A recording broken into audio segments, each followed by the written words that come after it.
ఎన్నికల మేనిఫెస్టో ఖచ్చితంగా దాన్నే ఖురాన్ అంటాం, బైబిల్ అంటాం, భగవద్గీత అంటాం అని చెప్తున్నది వైఎస్ఆర్ కాంగ్రెస్ పార్టీ. నవరత్నాల పేరుతో క్రిందటిసారి మేనిఫెస్టో ఇచ్చింది. ఇప్పుడు రేపే మేనిఫెస్టో రిలీజ్ చేయబోతుంది. అందులో ఏముంటాయి అంటే ఎక్కువ ఊహించుకోవద్దని చెప్తుంది వైఎస్ఆర్ కాంగ్రెస్ పార్టీ.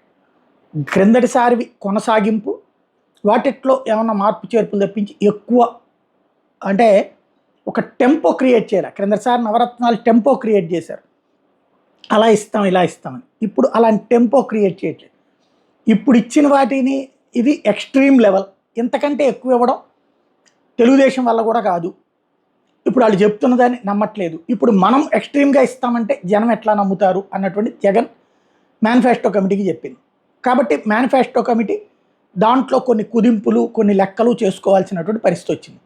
ఓవరాల్గా మేనిఫెస్టోలో అద్భుతాలు ఏమి ఉండకపోవచ్చు. ఇప్పుడు జరిగినటువంటివే అద్భుతాలు, అవే కొనసాగింపుతో పాటు ఇంకేదన్నా ఒకటి రెండు యాడ్ అవ్వచ్చు. పెన్షన్ విషయమే ఇంకా చర్చ నడుస్తుంది.